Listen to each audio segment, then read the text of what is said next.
Hello, students. Continuing reading Magnus Chase and the Gods of Asgard, the Hammer of Thor, Chapter 2. So, all right. Just review. Chapter 1 talks about how Magnus, it's the beginning of the book, Magnus doesn't know where his friends are. Hearth and Blitzen, and Sam is off busy doing things for Odin. She's kind of flying everywhere, the Valkyrie. And Chase or Magnus meets a goat, Otis, and Otis is in charge of going to find the Hammer of Thor. That's kind of the way it started. At the very end of chapter 1, Otis looks as though he's been flat killed. Someone threw an hammer axe at him, or an axe at him, and looks like he's dead. So, chapter 2. Your standard rooftop chase scene with talking swords and ninja. That's the title. I should introduce my sword. Jack, these are the peeps. Peeps, this is Jack. My real name is Samar Bander, the Sword of Summer. But Jack prefers Jack because of reasons. When Jack feels like snoozing, which is most of the time, he hangs out on a chain around my neck in the form of a pendant marked with Fehu, F-E-H-U, Fehu, the rune of Frey, which is just looks like a letter F. When I need his help, he turns into a sword and kills things. Sometimes he does this while I wield him. Other times he does this while flying around on his own, singing anonymous pop songs, annoying pop songs. He is a magical sword. He is magical in that way. As I bound across Newsbury Street, Jack sprang to full form in my hand. The blade, 30 inches of double-edged, bone-forged steel, was emblazoned with runes that pulsed in the different colors when Jack talked. "What's going on?" he asked. "Who are we killing today?" Jack claimed he doesn't pay attention to my conversations when he is in pendant form. He says he usually has his headphones on. I don't believe this, because Jack doesn't have headphones, or even ears for that matter. "Chasing assassins," I blurted out, dodging a taxi. "Killed goat." "Right," Jack says. Same old then, right?" I leaped on the side of the Pearson Publishing building. I spent the last 2 months learning to use my Inheriar powers. Inheriar is another word for warrior. So I could say the last 2 months learning to use my warrior powers. So one jump took me to the edge 3 stories above the main entrance. No problem. Even with a sword in my hand. Then I climbed from window ledge to cornice up the white marble facade, channeling my inner Hulk until I reached the top. So he's scaling a building. On the far side of the roof, a dark shape was just disappearing behind a row of chimneys. The goat killer looked humanoid, which ruled out goat-on-goat homicide. But I've seen enough of the 9 worlds to know that humanoid doesn't mean human. It could be an elf, a dwarf, a small giant, or even an axe murderer god. Please, not an axe murderer god. By the time I reached the chimneys, my quarry had jumped to the roof of the next building. That might not sound impressive, but the next building was a brownstone mansion about 50 feet across, way across a small parking lot. The goat killer didn't even have the decency to break his ankle on impact. He somersaulted in the tar and came up running. Then he leaped back across Newsbury Street and landed on the steeple of the Church of the Covenant. Magnus says, I hate this guy. How do you know it's a guy? Jack asked. And of course, Jack's the sword, a talking sword. The sword had a point. Sorry, I keep stumbling into that pun. Sword had a point. That's funny.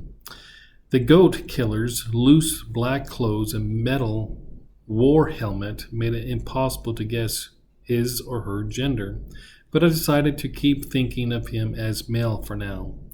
Not sure why, I guess. I found the idea of a bro goat assassin more annoying. I backed up and took a running start and leaped towards the church. I'd love to tell you I'd landed on the steeple, slapped some handcuffs on the killer, and announced, You're going away for a livestock murder. Instead, well, the Church of the Covenant has these beautiful stained glass windows made by Tiffany in the 1890s. On the left side of the sanctuary, one window has a big crack on the top. My bad. I hit the church's slanted roof and slid back, grabbing the gutter with my right hand. Spikes of pain shot up my fingernails. I dangled from the ledge, my legs failing, kicking the beautiful stained glass window right in the baby Jesus. On the bright side, swinging precautiously from the roof saved my life. Just as I twisted, an axe hurled from above, slicing the buttons off my denim jacket. A centimeter closer, and it would have opened my chest. Hey, I yelled. I tend to complain when people try killing me. Sure, in Valhalla, we warriors are constantly killing each other, and we get resurrected in time for dinner. But outside of Valhalla, I was pretty much killable. If I died in Boston, I would not be getting a cosmic do-over. The goat assassin peered down at me from the peak of the roof. Thank the gods, he appeared to be out of throwing axes. Unfortunately, he still had a sword at his side. His leggings and tunic were stitched from black fur. A smut-smeared chain mail coat hung loosely on his chest. His black iron helmet and a chain mail curtain around his base. That what we in the Viking business call an anvil. Completely covered his neck and throat. His features were obscured by a faceplate fashioned to assemble a snarling wolf. So when it says chainmail, that's what goes on over a person's shoulders and protects his chest, his back, and it's just these metal wire things that creates a mesh protection. That's what chainmail is. Completely covered his neck and snarling wolf. Of course, a wolf. Everybody in the 9 worlds loves wolves. They have wolf shields, wolf helmets, wolf screensavers, wolf pajamas, and wolf-themed birthday parties. Me, not so much loving the wolves. Take a hint, Magnus chased. The assassin's voice modulated from soprano to baritone as if going through a special effects machine. Stay away from Princeton town. The fingers on my left hand tightened on the tilt of my sword. Jack, do your thing. You sure about that? Jack asked. The assassin hissed. For some reason, people are often shocked when they find out my sword can talk. I mean, Jack continued, I know this guy killed Otis, but everybody kills Otis, the goat. Getting killed is part of Otis's job description. Just chop off his head or something, I yelled. The assassin, not being an idiot, turned and fled. Get him, I told Jack.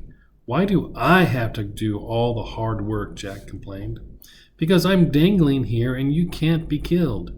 Just because you're right doesn't make this cool. I flung him overhead. Jack spiraled out of view, flying after the goat killer while singing his own version of Shake It Off. Can you imagine the sword flying through the air and singing Shake It Off by Taylor Swift? I had never been able to convince him that the line isn't cheese grater gonna grade. Even with my left hand free, it took me a few seconds to haul myself up the roof. Somewhere to the north, the clanging of blades echoing off brick buildings. I raced in that direction, leaping over the church roofs, launching myself across Berkeley Street. I bounced from rooftop to rooftop until I heard Jack yell in the distance, "Oh!" Battle. Hang on a second. Sorry, the lights turned off. I bounced from rooftop to rooftop until I heard Jack yell in the distance, "Ooh!" Most people might not run into battle to check on the welfare of their sword, but that's what I did. At the corner of Boyston Street, I scrambled up the side of a parking garage, got to the roof level, and found Jack fighting for his, well, maybe not his life, but at least his dignity. Jack often bragged that he was the sharpest blade in the 9 worlds. He could cut through anything and fight a dozen enemies at once. I tend to believe him since I personally seen him take out giants the size of skyscrapers. Yet the goat killer was having no trouble forcing him back across the roof. The assassin might have been small, but he was strong and quick. His dark iron sword sparkled against Jack. Every time the two blades connected, Jack yelped, "Ow! Ow! Ow!" I didn't know if Jack was in real danger, but I had to help. Since I didn't have another weapon, I didn't feel like fighting empty-handed. I ran to the nearest lamppost and ripped it out of the cement. Wow. That sounded like I was showing off, honestly. I wasn't. The pole was just the handiest weapon-like object I could find, except for the parked Lexus. A car. I wasn't quite strong enough to wield a luxury automobile across to the assassin. I charged the goat killer with my 20-foot-long joisting light fixture. That got his attention. As he turned towards me, Jack lashed out, opening a deep cut in the assassin's thigh. The goat killer grunted and stumbled. That was my chance. I could have taken him down. Instead, I was 10 feet away. A distant howl cut through the air and froze me in my tracks. A distant howl cut through the air and froze me in my tracks. Geez, Magnus, you're thinking. It was only a distant howl. What's that a big deal? Why would that stop you in your tracks? I may have mentioned I don't like wolves. When I was 14, 2 of them with glowing blue eyes killed my mother. My recent encounter with Furnace hasn't done anything to increase my appreciation for the species. This particular howl was definitely that of a wolf. It came from somewhere across the Boston Commons, vibrating off high risers, turning my blood to freezing cold, freon. It was exactly the same sound I heard the night of my mother's death, hungry and triumphant. The baying of a monster had found its prey. The lamppost slipped from my grip, tangling against the asphalt. Jack floated to my side. Senor, are we still fighting this guy or what? What's going on? Why are you stopping in your tracks? You just heard the sound of a wolf. Why are you stopping? The assassin staggered backwards. Of course, the assassin has a big cut in his leg. The black fur of his leggings glistening with blood. And so it begins. His voice sounded even more garbled. Beware, Magnus. If you go to Providencetown, you will play into your enemy's hands. I stared at the snarling face mask. I felt like I was 14 again, alone in the alley behind my apartments the night my mother died. I remember gazing up at the fire escape from which I had just dropped, hearing the wolves howl from our living room. Then flames exploded from the windows. Who? Who are you? I managed. The assassin let out a guttering laugh. Wrong question. The right question. Are you prepared to lose your friends? If not, you should leave Thor's hammer lost. I backed to the edge of the roof and toppled over. I ran to the edge so the assassin backed to the edge of a roof and toppled over. I ran to the ledge just as a flock of pigeons surged upward, rising in a gray-blue cloud, swirling away from the back bay's forest of chimneys. Down below, no movement, no body, no sign of the assassin. Jack hovered next to me. I could have taken him. You just caught me unprepared. I didn't have time to do my stretches. Swords don't stretch, I said. Oh, excuse me, Mr. Expert on proper warm-up techniques. A tuft of pigeons down helicopter. A pigeon down helicopter to the ledge and struck in a smear of the assassin's blood. I picked up the tiny feathers and watched red liquid soak into it. So a bunch of pigeons lowered Magnus down to the street. So what now? Jack asked. What was that wolf howl? Ice water trickled down my throat, leaving a cold, bitter taste in my mouth. I don't know, I said. Whatever it was, it's stopped now. No, I mean, by the time we figured out where the sound came from, we'll be too late to do anything about it. Besides, I studied the bloody pigeon feather. I wondered how the goat killer had disappeared so effectively, and what he knew about Thor's missing hammer. His distorted voice vibrated in my mind. Are you prepared to lose your friends? Something about the assassin had seemed very wrong, yet very familiar. We have to get back to Sam. I grabbed Jack's hilt and exhaustion washed over me. The downside of having a sword who fights on his own, whenever Jack did, I paid the price as soon as he returned to my hand. I felt bruised spreading across my arms, one for each time Jack had been struck by the other sword. My legs trembled like they'd been doing lunges all morning. A lump of emotion formed in my throat. Jack's shame for letting the goat killer fight him to a standstill. So, when Magnus throws his sword and sword fights, when it's away from Magnus, when the sword returns back into the hand of Magnus, immediately Magnus gets very fatigued or tired because it's as though he was fighting with the sword. Kind of weird. So that's what happened.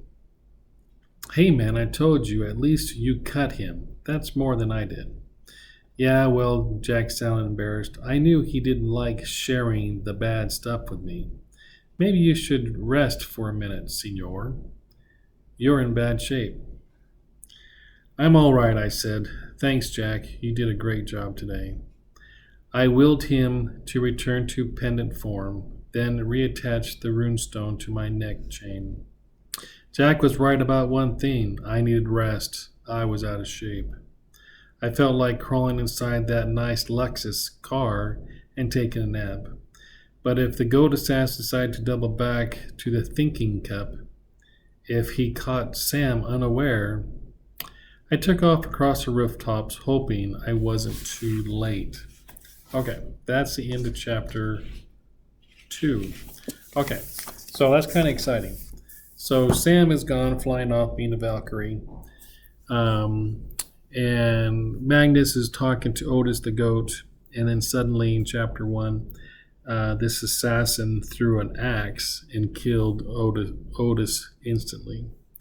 So chapter 2 consisted of Magnus chasing after this goat assassin, and they were able to meet. The sword Jack fought the assassin, cut him in the thigh. Magnus heard a howl from a wolf, which makes Magnus very, very nervous. But the assassin got away, and now Magnus is going back to the coffee shop. That's where we end in chapter 2. All right, good job. That was the end of chapter 2. Have a good one.